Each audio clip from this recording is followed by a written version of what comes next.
Don't waste your life. It took me 40 years to figure this out. I wanted to live the life of my dreams.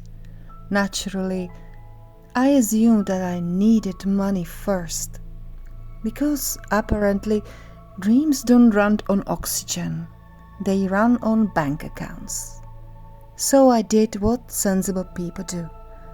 I worked and worked and saved money, and I worked some more.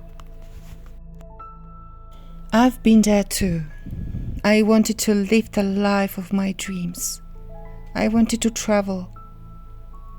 I wanted to have a flat, a house, a family. And in my well-trained mind, there was only one obvious requirement. Again, money. So my life went the way most lives do. I worked, I saved, and I worked some more. I had to. And of course I needed the right moment. First I had to finish unfinished things.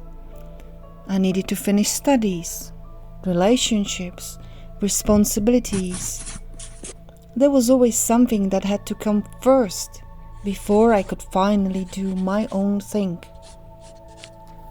My own thing then kept moving further and further away, beyond the horizon of what felt possible, let alone doable. But then came the advice. The time of advice. Oh, there was so much advice. Why don't you start a business? That's how you make real money. Okay, so I needed to do that. I needed to be successful. I needed to make money. Then I could go for beautiful travels. Oh, it doesn't work for you. Okay, then try something else. Try the business in the field that you love. This field makes good money and is close enough to your own intention. This one is a little bit risky and it takes a little bit long. And this one is hard and requires know-how and investment, but it's worth it in the end. I still wasn't sure. Okay, then read this book. Are you still searching? So buy online course. It's all perfectly laid out for you. You can't fail, you can't go wrong. Is it still not working for you? Okay, so then it must be your own mindset, sorry. Probably your childhood stuff, Try affirmations. And on it went, this advice. So I read books about success. I read books about mindsets, about money. I visited people who inspired me and I asked them how they do it. And they told me. I listened. I made notes. But I still didn't move. Years passed. Dozens of notebooks filled with my business plans, carefully written, decorated with mottos and drawings and fancy stickers, as if making it pretty might make it real, might materialize my dreams of making money. But I never actually built a business. I even got a business registration number, but that's where it ended. Somewhere in a drawer, unused, forgotten. And then, around 2020, something shifted. I wouldn't call it one big awakening.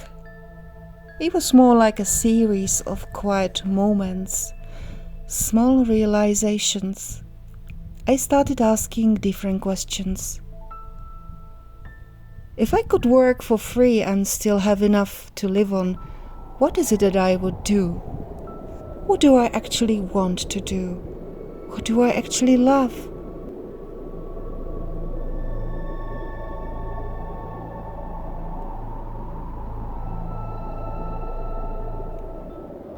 What feels right before money even enters the equation? So I went back to old memories, moments of pure creation, moments of just being, meaningful, alive, unpaid. And slowly it dawned on me. I had just finished a course as a certified Access Bars practitioner. I made a decision. I invited a few friends who weren't feeling well at that time. They came. I offered them a session for free. And suddenly there it was. That feeling, openness, lightness, effortlessness. I was feeling so free that it almost startled me. And that's when I saw it clearly. Before, I hadn't been thinking in terms of money and business because I was money-oriented. I had been thinking that way because I had been conditioned to. And from that moment, everything turned. I started doing more and more things for people for free, or at least with the mind to do it for free.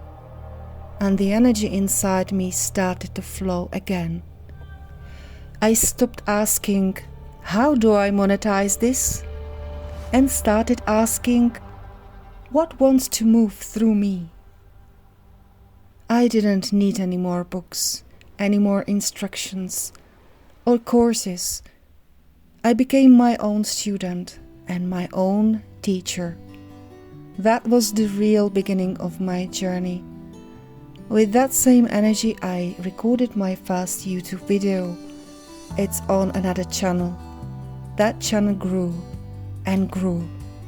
Money came too, quietly, naturally, along with supportive work and opportunities. Not because I chased it, but because I finally stopped blocking the flow. So if I could leave you with one simple truth, it would be this. Just because you love doing something and it comes naturally to you, it doesn't mean you are meant to monetize it. Sometimes the fastest way to waste your life is to turn your soul into a business plan.